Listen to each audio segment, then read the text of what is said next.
Food is an everyday necessity that we need to survive in this world. Yet we continue to build buildings that have nothing to do with food, such as like apartments and whatnot. And with all these new buildings, there's no more land, and that's why starting soon we have to start making the farms grow upwards instead of outwards.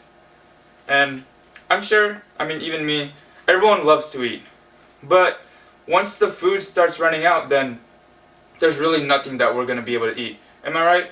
So, what so vertical farming, what it is, it's really easy to understand once you know what it truly is, why the concept was created, and to see an actual example of it.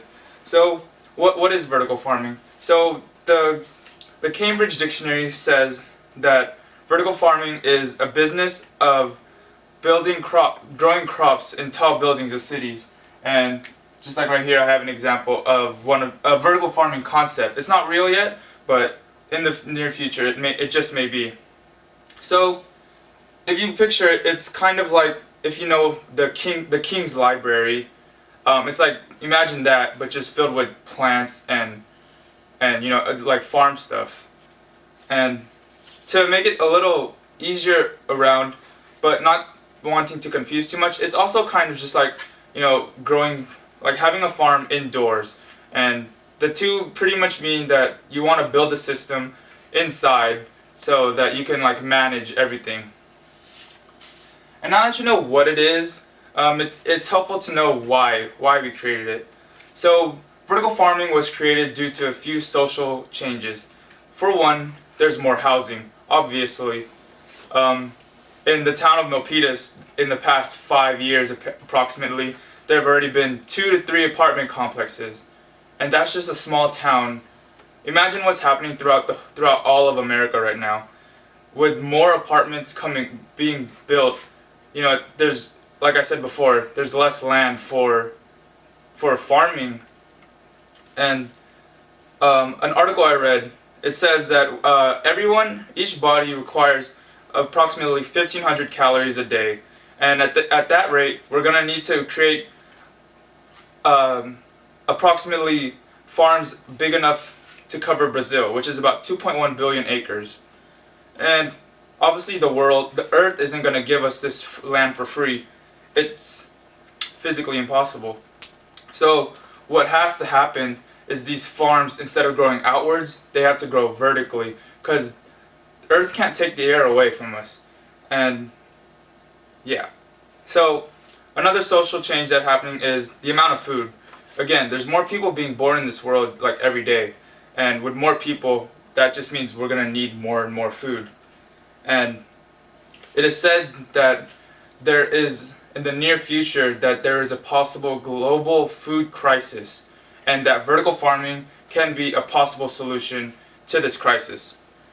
And the thing is about it is because vertical farms, they can be built anywhere. They can be built in compact cities, rural areas, anywhere you want, as long as you have the correct design for it. And now that you know why it was created, it's kind of helpful to see an example. Right here, I have a picture of the Green Sense farm. You can kind of see that it's kind of purple in the background, and this is due to the over 9,000 LEDs that are in this farm. These LEDs are emitting blue and red light, and and that is the optimal light for plant growth.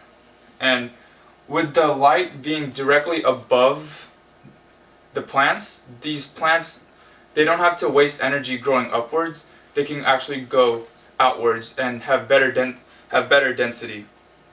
And Cole Angelo says, he's one of the leads of this farm.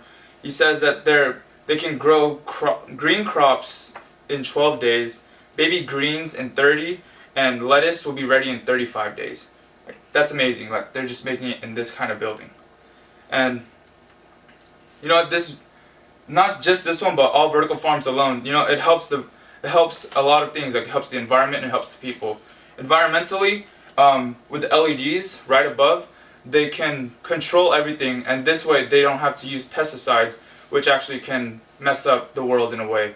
And also with with these farms being located near rural areas, they don't have to spend a ton of time in trucks getting to their destination. So that alone cuts out fossil fuel and carbon dioxide into the earth.